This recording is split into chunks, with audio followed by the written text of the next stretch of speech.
నమస్తే. Welcome to VSB Telugu audio కథలు. కథా శీర్షిక అనుబంధాలకు అర్థం ఏమిటి? రచన మాదిరెడ్డి సులోచన గారు. ఇక కథలోకి వెళితే, మా వారు పోలీస్ డిపార్ట్మెంటులో పనిచేస్తారు. ఆయన ఇంటికి రావటం, డ్యూటీకి వెళ్ళటానికి వేళాపాళా ఉండవు. సాధారణంగా వెళ్ళటం సమయానికే వెళ్తారు, కానీ రావటం మాత్రం ఊహించలేము. ఈరోజు దీపావళి పండుగ. త్వరగా వస్తారనుకున్నాను. 10 దాటిన ఇల్లు చేరలేదు. ట్వింకీ వారి కోసం చూచి నిద్రపోయింది. బాబీ అమ్మ దగ్గరున్నాడు. ఒక్కదానికి విసుగు వేసింది. ఆకలేస్తుంది. పండుగ రోజు అయినా కలిసి తినాలనుకున్నాను. ఆవులిస్తూ కుర్చీలో ఒరిగాను. జావా ఆగిన చప్పుడయింది. ఉత్సాహంగా లేచి తలుపు తీశాను. ఆయన గారు కిళ్ళీ నములుతున్నారు. సారీ శాంతి, నువ్వు భాస్కర్ ఇంటి దగ్గరుంటావనుకున్నాను. అందుకే అక్కడికి వెళ్ళి వస్తున్నాను అన్నారు. ఎందుకో వెళ్ళాలనిపించలేదు అన్నాను ఆయన రాగానే తలుపు వేసి. వాళ్ళు మాత్రం చాలా బాధపడ్డారు సుమా అన్నారు బూట్లు విప్పుకుంటూ. మీరు భోజనం చేస్తారా అన్నాను. భాస్కర్ పద్మ భోజనం చెయ్యనిదే వదులుతారా? నీకు చీర కూడా కొన్నాడు భాస్కర్ అన్నారాయన. అలాగా అన్నాను. నా కళ్ళ ముందు వెలిసిపోయిన వాయిల్ చీర కట్టుకుని ఒదిగి దీనంగా చూచే భారతి కనిపించింది. నువ్వు భోజనం చేయలేదు కదూ? అయితే వడ్డించెయ్యి, కంపెనీ ఇస్తాను అన్నారాయన. వద్దులేండి, తిని వస్తాను అన్నాను. ఆయనకు మొహమాటం చాలా ఉంటుంది. కడుపు నొప్పని బాధపడతారు. పోనీ స్వీట్ ఇవ్వు అన్నారు. నేను భోజనం చేస్తుంటే కాళ్ళు చేతులు కడుక్కుని వచ్చి కూర్చున్నారు. పండుగ రోజు నేను ఏనాడు కొత్త బట్టలు కట్టుకోను. ఉత్సాహం ఉరకలేసే వయసులో పేదరికం అయితేనేం, నిర్లక్ష్యం అయితేనేం మా ఇంట్లో ఏ పండుగ జరిగేది కాదు. నోరు తెరిచి అడిగినా ఆప్యాయంగా ఆర్తిగా నచ్చచెప్పలేదు మా అమ్మ. పోతూ పోతూ ఈ శనిగాళ్లను నా గండాన వేసిపోయాడు అంటూ చచ్చి స్వర్గాన ఉన్న మా నాన్నను తిట్టేది అమ్మ. దాంతో పండగ సంబరం కొండెక్కేది. కట్నాలు లేకపోయినా నన్నిష్టపడి వివాహం చేసుకున్నారు శ్రీధర్. ఆయన నేను కావాలన్నది ఏమీ వద్దనరు. అయినా అడిగే ఉత్సాహం లేదు. పిల్లలకు వేసి ఊరుకుంటాను. నీ కంపెనీకని నేను వస్తే మౌనంగా ఆలోచిస్తున్నావేం? రచయిత్రునైపోదామనే అన్నారాయన. చూడండి, రచయిత్రులంతా ఎప్పుడు ఆలోచిస్తారనే కార్టూనిస్టులు సైతం ఆరగించకండి అన్నాను. కోపం వచ్చేసిందే. నవ్వి నాకిష్టమైన పచ్చడి వడ్డించేశారు. నేను నవ్వేశాను. ఇద్దరము స్వీట్ తిన్నాము. అలసటగా ఉందేమో. ట్వింకిల్ పక్కన పడుకుని నిద్రపోయారు. నేను తలుపులన్నీ చూచుకుని వస్తుంటే ఫోన్ వచ్చింది. క్షణం నా గుండె కొట్టుకుంది. అయినా ఎత్తాను. హలో, ఎవరు? భాస్కర్ అన్నయ్య? థ్యాంక్స్, పని ఉంది. చీరలు ఎందుకు? అభిమానం చాలు అన్నాను. అతను నిష్ఠూరమాడి రేపు వచ్చి భోజనం చేసి చీర కట్టుకుని వెళ్ళమన్నాడు. మంచిది అన్నాను పొడిగా. నిజంగా భాస్కర్ గారి స్నేహం ఒక అపురూపమైన వరం లాంటిది. నా వివాహం అయ్యాక శ్రీధర్ ఫ్రెండ్స్ క్లబ్కు రమ్మన్నారు. క్లబ్బులు షికార్లు ఎందుకు అన్నాను కాస్త జంకుతూ. అక్కడ అంతా బాగా తెలిసినవారు, నాగరికులుంటారేమో. క్లబ్ అంటే నీకు సదభిప్రాయం లేనట్టుంది శాంతి. మా ఫ్రెండ్స్ క్లబ్బులో స్త్రీల విభాగం ప్రత్యేకంగా ఉంటుంది. అక్కడ కుట్లు, అల్లికలు, ఆటపాటలే కాక వర్కింగ్ విమెన్ కోసం ఒక క్రష్, ట్యూటోరియల్స్ కూడా ఉన్నాయి అన్నారు. ఆయన కూడా వెళ్ళాను. నాకు ఫ్రెండ్స్ క్లబ్ ఎంతగానో నచ్చింది. కాలక్షేపం కాక కాలాన్ని సద్వినియోగం చేస్తున్నారేమో అనిపించింది. ఆ క్రష్లో పిల్లలను చూస్తుంటే చాలా ఆనందంగా ఉండేది. అలా వెళ్తూ వెళ్తూ క్రష్లో యాక్టివ్ మెంబర్గా మారాను. అక్కడే నాకు భాస్కర్, అతని శ్రీమతి పద్మతో పరిచయం అయ్యింది. భాస్కర్ పెద్ద బిజినెస్ మ్యాగ్నెట్. అతనికి సంబంధాలు లేని సేవా సంస్థ లేదు అన్నారు అందరూ. ఒకసారి మా వార్షికోత్సవానికి ముఖ్య అతిథిగా అతడిని ఆహ్వానించాను. అతను మా కార్యకలాపాలు చూచి చాలా మెచ్చుకున్నాడు. మా పద్మ లేడీస్ క్లబ్కు వెన్నెముక మీరని చెబితే నమ్మలేదమ్మా. యు ఆర్ సూపర్ అంటూ భాస్కర్ పొగడటం. ఆ తర్వాత పరిచయం విడదీయరాని స్నేహంగా మారింది. అన్నయ్య అని నేను, చెల్లి అంటూ ఆయన పిలవటం పరిపాటి అయింది. ఏ పార్టీ అయినా నా సలహాలు అడిగేవారు. 2-3 సంవత్సరాలలో వాళ్ళింటి ఆడపడుచుకున్నంత చనువు సంపాదించాను. ప్రతి దీపావళికి నాకు కొత్త చీర, మా అందరికీ భోజనాలు అక్కడే పెట్టేవారు. పిల్లికి భిక్షం పెట్టడు. సేవా సంస్థలకు దానం చేస్తున్నాడంటే ఏదో తన అవసరం కొద్దీ, తనకు పబ్లిసిటీ కావాలని జాగ్రత్త అన్నారు ఒకరిద్దరు భాస్కర్ గురించి. చిన్న వయసులో భాస్కర్ స్వశక్తిపై పైకి వచ్చాడు. అందరికీ అతనంటే ఏడుపు ఉండటం సహజమేననిపించింది. ఆ అమృతమూర్తిని తలుచుకోని రోజు లేదు. అతను హోదాకు ప్రాణమిస్తాడు అని కొందరన్నారు. మాకున్న పెద్ద హోదా ఏమిటని నవ్వుతూ వారి మాటలు కొట్టివేశాను. మీ ఆయన పోలీస్ ఆఫీసరు చాలదా అన్నారు. ఇద్దరు స్నేహంగా ఉన్న ఓర్వలేరు ఈ జనం అనుకున్నాను. క్లబ్లో నా మాటకు తిరుగులేని పరిస్థితి ఏర్పడింది. దానికి కారణం అన్నయ్య ఇచ్చే చందాలు కూడానని నేను ఊహించాను. బేబీ కేర్ సెంటర్కి ఆయా కావాలని వార్తాపత్రికలో అడ్వర్టైజ్మెంట్ వేశాము. చాలామందే వచ్చారు. అక్కడ పనిచేయటానికి కావలసింది విద్యార్థులు కాదు, సహనము, శాంతము, పిల్లలకు పంచి ఇవ్వగల ప్రేమ హృదయము. మీ పేరు? భారతి. చటుకున తల ఎత్తాను. ఆ కంఠం మృదు మధురంగా అత్యంత కోమలంగా ఉంది.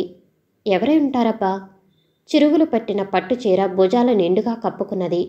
ఆవిడని ఎక్కడో చూసినట్టు అనిపించింది. ఎక్కడ చూశాను? నాకు గుర్తుకు రాలేదు. మీరు లోగడ ఎక్కడైనా పనిచేశారా అన్నాను. ఆమె అయోమయంగా చూచింది. మరుక్షణమే చిన్నగా నవ్వింది. ఆ నవ్వు నాకు చిరపరిచితమైనట్టుంది. లేదు, మీరు ఎందుకు అడిగారో నాకు తెలుసు. ఒకసారి మనం భాస్కర్ గారింట్లో కలుసుకున్నాం అన్నది. అవును, ఆమె చెప్పింది నిజమే. ఒకరోజు ఉదయమే ఆయన ఇంటికి వెళ్ళాను. వెళ్లేసరికే బయట వరండాలో 5-6 స్త్రీలు కూర్చుని ఉన్నారు. చివరిగా భారతి కూర్చునున్నది. శాంతిమతి గారు, నాకు ఈ ఉద్యోగం ఇచ్చారంటే 3 ప్రాణాలు నిలబెట్టిన వారవుతారు అన్నదామె స్వచ్ఛంగా. ఆమె వాలకం, కట్టుకున్న పట్టుచీర చూశాక బ్రతికి చెడినట్టు కనిపించింది. మీకు మరే ఆధారం లేదా? లేదమ్మా, మాది ప్రేమ వివాహం. అటు అత్తింటికి పుట్టింటికి దూరం అయ్యాం. 2 పిల్లలు పుట్టగానే ఆయన పోయారు. ఆనాటి నుండి ఉద్యోగాన్వేషణలో తిరుగుతూనే ఉన్నాను అన్నది. ఆమె కంఠంలోని మృదుత్వానికి కరిగిపోయాను. ఆమెలోని సంస్కారానికి ముగ్ధురాలినయ్యాను. మేమిచ్చేది చాలా తక్కువ, దాంతో మీ 3 పొట్టలు నిండుతాయనుకోను అన్నాను. ఏమీ లేని దానికంటే ఏదో కొంత ఉంటే నయం కదమ్మా. ఒక ఇంట్లో రొట్టెలు చేసి కాంపౌండ్ ఊడ్చినందుకు చిన్న గది ఇచ్చారు. మరో 2 ఏళ్లలో చపాతీలు చేస్తాను అన్నది. చపాతీలా? అవునమ్మా, మహారాష్ట్రీయులకు రొట్టెలే కావాలి. కిలో పిండి రోజూ చేస్తే నెలకు 30 రూపాయలు ఇస్తారు అన్నది. అవన్నీ చేసుకుని పనికి రాగలవా? మీరు టైం చెప్పండి, ఆ సమయానికి వస్తాను అన్నది. నాకెందుకో భారతి అంటే ఒక విధమైన గర్వం కలిగింది. ఆమెను అపాయింట్ చేశాను. 3 నెలలు గడిచాయి. ఒక్కనాడైనా భారతికి సంబంధించిన నింద నిష్ఠూరాలు వినలేదు.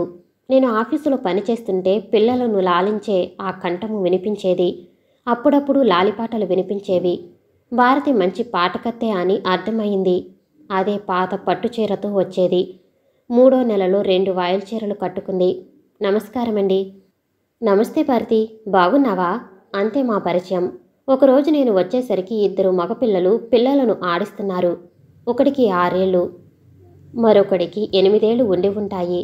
ముతక గుడ్డల్లో ముత్యాల్లా మెరుస్తున్నారు. Good morning aunty. మార్నింగ్. ఎవరు బాబు? ఇక్కడ పనిచేస్తారు చూడండి, భారతి గారు, ఆమె పిల్లలం అన్నారు. అదేమిటి, పిల్లలను మీరు ఆడిస్తున్నారు? ఆశ్చర్యంగా అడిగాను. మా అమ్మ 2 రోజుల నుండి తీసుకువస్తున్నారమ్మా. మంగమ్మకు జలుబు చేసిందట, అది పిల్లలకు అంటుకుంటుందట అన్నాడు. రమేష్, సురేష్ అంటూ భారతి వచ్చింది. ఏమిటమ్మా? పెద్దవాడు అడిగాడు. ఆంటీని విసిగించవద్దు, మా అబ్బాయి అండి అన్నది వినయంగా. ఏమిటి, వీళ్ళు బడికి వెళ్ళరా? భారతి ముఖంలో రంగులు మారిపోయాయి. వాళ్ళ నాన్నగారు బతికి ఉండగా ప్రైవేటు బడిలో చేర్చారు. వాళ్ళ ఫీజులు, యూనిఫారాలు కుట్టించడం నాకు వీలు కాలేదు. వాళ్ళను బయటికి పంపేశారమ్మా. వచ్చే ఏడు ఏదైనా ప్రభుత్వ పాఠశాలలో చేర్పిస్తానమ్మా అన్నది వినయంగా. రమేష్, నీకు మార్కులు ఎలా వచ్చాయిరా? క్యాజువల్గా అడిగాను. అన్నిటిలో 90-80 వచ్చాయండి. ఒక హిందీలో మాత్రం పుస్తకం లేక 50 వచ్చాయి అన్నాడు దిగులుగా. నా గుండెల్లో చెయ్యి పెట్టి కెలికినట్లయింది. మార్కులు వచ్చినా చదవలేని దురదృష్టం. చూడు భారతి, భాస్కర్ గారు తెలుసు కదా, వారు ఇలాంటి వాటికి చాలా సహాయం చేస్తుంటారు. నువ్వెళ్ళి విషయము చెప్పు, కాదనరు అన్నాను. భారతి వేదాంతిలా నవ్వింది. అంతా మీలా సేవాభావంతో చెయ్యరు శాంతిమతి గారు. వారికి పేపర్లో ఫోటో పడాలి, పబ్లిసిటీ కావాలి, తమిచ్చే ప్రతి రూపాయికి చప్పట్లు మోగాలి. భారతి, కోపంగా అరిచాను. క్షమించండి శాంతిమతి గారు, హద్దుమీరినట్లున్నాను. కష్టాలు మనిషిని కాల్చి సమస్యలను అన్ని వైపులా చూపిస్తాయి. మీరు మనుషుల్ని ఒక కోణంలోనే దర్శించారు అని వెళ్ళిపోయింది. ఒక చీర ఖరీదు పెడితే ఆ 2 పిల్లల ఫీజు అవుతుందని ధైర్యం చేసి ఫీజు కట్టి పిల్లలకు యూనిఫారం కుట్టించి ఇచ్చాను. భారతి కళ్ళల్లో నీళ్లు నిండాయి. మీరు నాకంటే చిన్నవారో పెద్దలో నాకు తెలియదు, కానీ మనసు పెద్దదని నిరూపించుకున్నారు అని నాకు పాదాభివందనం చేసింది. కసురుకున్నాను. ఆ వచ్చే జీతంతో 2 పిల్లలతో భారతి ఉక్కిరిబిక్కిరి అవుతుంది. 5-6 నెలలు గడిచాయి. పిల్లలిద్దరూ క్లాసులో ఫస్ట్ వచ్చారు. నా సంతోషం ఇంత అంతా కాదు. నేనే పాస్ అయినంత సంబరంగా ఉన్నది నాకు.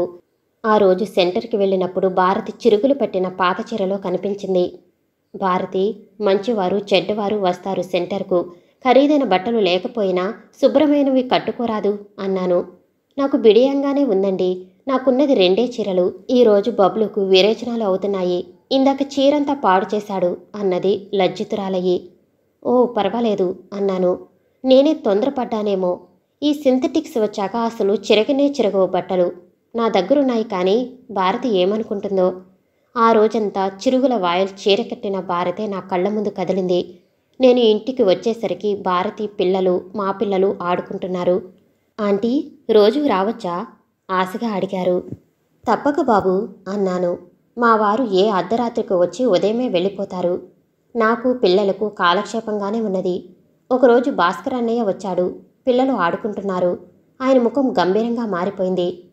పద్మ రాలేదా అని వచ్చి కూర్చున్నాను. ఏడి మా పోలీసు అన్నారు. పోలీసులను వెతకటానికి సిఐడిని పెట్టాలి మరి అన్నాను. పనిపిల్ల మా ఇద్దరికీ టీ తెచ్చి పెట్టింది. శాంతి, ఈ పిల్లలు అతని బొమ్మలు ముడిచి చూచారు. మర్చిపోయాను అన్నయ్య, వీళ్ళ మా కేర్ సెంటర్లో ఆయాగా చేస్తున్న భారతి పిల్లలు. తెలివితేటలు విపరీతంగా ఉన్నాయి, కానీ తండ్రి లేడు. అమ్మ పేరున మీరిచ్చే స్కాలర్షిప్ ఈ పిల్లలకు ఇవ్వకూడదు అన్నాను. ఆయన గంభీరంగా మారిపోయారు. నేను భారతి గుణగణాలు, ఆమె ఎంత అభిమానవంతురాలో చెప్పాను. మీకు ప్రోగ్రెస్ కార్డు చూపిస్తాను, సంతోషిస్తారు. లేవబోయాను. ఆలోచిద్దాం అని లేచాడు అతను. వ్యాపారస్తులకు 1,00,000 తలనొప్పులు అనుకుని అతడిని సాగనంపాను. ఆంటీ, ఆంటీ, ఈరోజు కొత్త చిగురు పిల్లల కార్యక్రమం చూచి వెళ్తాం అన్నారు రమేష్, సురేష్. మంచిదన్నాను. ప్రోగ్రాం అయ్యాక చీకటి పడింది. పదండి, మిమ్మల్ని పంపించి వస్తాను అన్నాను. మా పిల్లలను రమ్మంటే మొత్తం కార్యక్రమం చూడకపోతే టీవీ వాళ్ళకి ఫైన్ వేస్తారన్నట్టు సీరియస్గా చూస్తున్నారు. పిల్లలు ఏవేవో కబుర్లు చెబుతుంటే వింటున్నాను. మా ఇల్లు ఇదే ఆంటీ, మీరు వెళ్ళండి అన్నారు. ఒక పెద్ద మేడలో అవుట్ హౌస్లో ఒక భాగం అది. అక్కడ భాస్కర్ అన్నయ్య కారు చూచి కుతూహలంగా లోపలికి వెళ్ళబోయాను. అన్నయ్య, నీకిది న్యాయం కాదు. నేను నీ చెల్లెలనని ఎవరితోనూ చెప్పలేదు. వెక్కి వెక్కి ఏడుస్తుంది భారతి. భారతి, ఏనాడైతే నా మాట కాదని వివాహం చేసుకున్నావో ఆనాడే నీకు నాకు ఎలాంటి సంబంధమూ లేదు అని చెప్పాను. భాస్కరం గొంతు కఠినంగా ఉంది.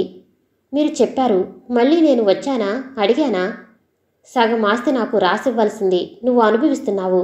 నేను కావాలని అడిగానా? అమ్మ పేర స్కాలర్షిప్లు ఇస్తున్నావంటే దిక్కులేని వారితో చేరి వచ్చానే తప్ప చెల్లెలికి అధికారం చూపుకోవాలని రాలేదు. శాంతి అంటే మాకు అభిమానం. ఆమె మా ఇంటి ఆడపడుచు. ఆమె ద్వారా నన్ను సాధించాలని చూస్తున్నావేమో. ఎంత పొరపాటు పడుతున్నావు. ఆమెను అడగండి. నీకు చేతులెత్తి దండం పెడతాను. నా ఉద్యోగం జోలికి రాకు. 3 నిమిషాలు నిశ్శబ్దంగా ఉంది వాతావరణం. ఆ తర్వాత భాస్కర్ కారు వెళ్ళిపోయింది. రమేష్, నేను వచ్చానని అమ్మతో అనకండి, కోపడుతుంది అని చెప్పి ఇంటికి వచ్చాను. నా తల తిరిగిపోసాగింది. అనుబంధాలకు అర్థం ఏమిటి? Blood is thicker than water అంటారు. అంతా ఉత్తదే అన్న అష్ట ఐశ్వర్యాలతో తొలదూగుతుంటే చెల్లు దిక్కులేని దానిలా పరుల ముందు చేయి చాపి రొట్టెలు చేసుకుని బ్రతకటమా? మనిషిలోని దుర్మార్గుడు నియంత ఇక్కడే బయటపడతాడేమో. తను అన్నదన్నట్టు జరగకపోతే ఎంతకైనా దిగజారుతారన్నమాట. నాపై ఇంత ఆప్యాయత కురిపిస్తున్నారు.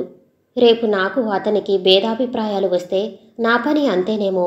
అశాంతిగా దొర్లాను. నా మనసులోని మాట ఎవరికైనా చెప్పుకోవాలని ఉన్నది.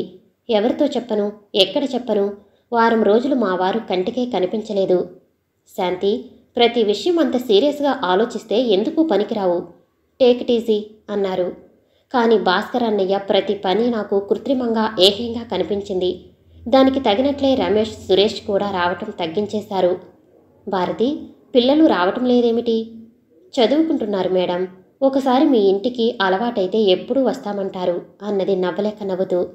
బడి లేదు కదా అన్నాను. అవుననుకోండి. ఇప్పటికే టీవీ అంటూ గోల పెడుతున్నారు. రోజు అలవాటైతే కష్టం అన్నది ఇబ్బందిగా. ఇంత గుమ్మనం, ఇంత గాంభీర్యం. ప్రతి వ్యక్తికి స్వేచ్ఛ స్వాతంత్ర్యాలున్నాయి. అభిరుచులు కలవనంత మాత్రాన చెల్లెలు కాకపోతుందా? ఆమె అంతగా బాధపడుతుంటే నా కుటుంబం, నా స్నేహితులంటూ తిరగటం అన్యాయం, అక్రమం. న్యాయం, ధర్మము అంటూ ఉన్నాయని మర్చిపోతే ఎలా? శాంతి, నీ వాదన నీదేనా? వాళ్ళ వర్షని ఏమిటో వినరాదు అన్నారు విసుగ్గా. నిజమే, భారతి వైపు నుంచి ఆలోచించాను. వాళ్ళ వర్షన్ ఏమిటో. ఒక్కనాడు మరిచిపోయాయినా తమకు ఆడపడుచు ఉందని ఇద్దరూ అనలేదు. ఎంత గొప్పవారైనా మరిచిపోతే మనుషులే కారేమో.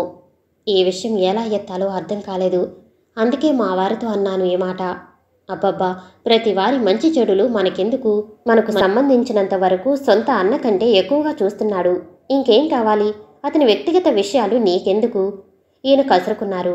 నిజమే కాని కన్ను మూసినా తెరిచినా చిరుగుల చీరతో నా కళ్ళ ముందు భారతే ప్రత్యక్షమవుతుంది. ఈ విషయం జరిగాక 2 నెలలు ఊరు వెళ్ళి వచ్చాము. వార్షికోత్సవాలు, ఇంటి పనులతో భారతీదేవి విషయమే మర్చిపోయాను. భాస్కర్ అన్నయ్యతో కూడా ఎక్కువగా కలిసే అవకాశం కలగలేదు. ఆ రోజు ఆఫీసులో కూర్చున్నాను. సంవత్సరం పాపను తీసుకుని వచ్చిందో ఆవిడ. నమస్తే మేడం, మా శ్వేతకు పునర్జన్మ ప్రసాదించింది మీ ఆయా భారతి. రేపు శ్వేత పుట్టినరోజు, మీరు రావాలి. మీరు అనుమతిస్తే భారతిని కూడా పిలవాలని. నా అనుమతి దేనికి? మీరు అక్కడ ఆమెను అందరితో సమానంగా చూస్తామంటే పిలవండి అన్నాను. ఆమె వెళ్ళిపోయింది. శిశువిహార్ పిల్లలతో ఏర్పడిన అనుబంధం అర్థం కానిది. నేను కనిపించగానే సంబరపడిపోతూ ఆంటీ ఆంటీ అంటూ గంతులు వేశారు. అందుకే శ్వేతకు బొమ్మ కొని పుట్టినరోజు నాడు వెళ్ళాను. అప్పటికే ఆవరణంతా కలకలలాడుతుంది. పెళ్లి అంత ఘనంగా చేస్తున్నారు. శ్వేత తండ్రికి భాస్కర్ మంచి స్నేహితుడు. భాస్కర్ అన్నయ్య పెద్ద పాకెట్టు పట్టుకుని కుటుంబంతో వచ్చాడు. శ్వేత తల్లి వచ్చింది. ఈ శుభ సందర్భంలో మా శ్వేత ఆరోగ్యం తీర్చిదిద్దిన భారతికి శాంతిమతి గారు తన చేతుల మీదుగా చీర బహుకరిస్తారు అన్నది. నేను లేచి భారతిని పిలిచాను. చిరుగులు పట్టి కుట్లు పడిన చీరలో బిడియపడుతూ చీర అందుకుపోయింది. నేను ఒకరికంట భాస్కర్ వంక చూశాను. అతని ముఖంలోని రంగులు మారిపోయాయి. నేను వచ్చి కూర్చున్నాను. శాంతి, ఈ భారతిని ఎందుకు పెట్టుకున్నావు? ఏమైందన్నయ్య? ఆవిడ చరిత్ర చెప్పుకోదగింది కాదు. వారి చరిత్రల జోలికి వెళితే ఈ ప్రపంచం మనుషులే మిగలరన్నయ్య. ఆవిడ పిల్లలు పాలిట ప్రేమమూర్తి. ఆమె శ్రద్ధాశక్తులకు నిదర్శనం శ్వేత అన్నాను కఠినంగా. అతని ముఖం గంటు పెట్టుకున్నాడు. నేను అతని నోట భారతి విషయం చెప్పించాలనుకున్నాను. సాధ్యం కాలేదు. కోపం వచ్చిందా అన్నయ్య? ఆవిడ చెడ్డదే కావచ్చు. మన తోబుట్టువే ఆ స్థానంలో ఉంటే కోపగించుకుంటావు. అతని ముఖం నల్లగా మాడిపోయింది. మరుక్షణం నవ్వేశాడు. మనకెందుకండి, ఆవిడ తిప్పలు ఏవో ఆవిడ పడుతుంది అన్నది పద్మ. ఇద్దరూ తనకేం తెలియనట్లే నటించారు. ఆ రోజు నుండి నాకు తెలియకుండా నా మనసు వాళ్ళింటికి వెళ్ళటానికి ఎదురు తిరుగుతుంది. వాళ్ళింట్లో పొందే మర్యాద నాది కాదన్నట్లు, ఎవరి హక్కు నేను లాక్కున్నట్లు అనిపించేది. ఎప్పటిలాగే వారు దీపావళి పండుగకు పిలిస్తే పోలేకపోయాను. మా వారు మాత్రం వెళ్ళి మరునాడు నాకు కావలసిన చీర తీసుకుని భాస్కర్, పద్మ వచ్చారు. ఆ చీర తీసుకోవటం బొత్తిగా ఇష్టం లేదు. ఎలా తిప్పికొట్టను? ఎలా? అదే అర్థం కాలేదు. ఏమిటి శాంతి, మూడీగా ఉన్నావు? అన్నయ్య, ఈ చీర తీసుకోనందుకు ఏం అనుకోకు. మరి నాకు వేరే వారి దగ్గర బహుమతులు తీసుకోవటం మంచిది కాదట అన్నా.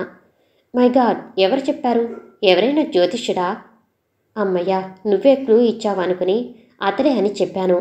చాలాసేపు వాదోపవాదాలు జరిగాక చీర తీసుకుని వాళ్ళు వెళ్ళిపోయారు. రాత్రి శ్రీధర్ చివాట్లు వేశారు. నా మనసు నాది.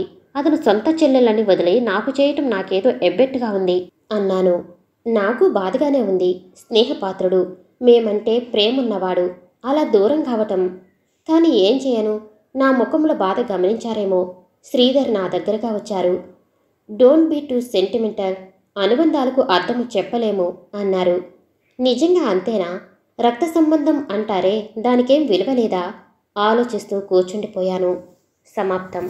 నేను వినిపించే ఆడియో కథలు, నవల్స్ మీకు నచ్చినట్లయితే మరిన్ని కథల కోసం షేర్ చేసి, లైక్ చేసి, సబ్స్క్రైబ్ చేసుకోండి. Thank you for watching.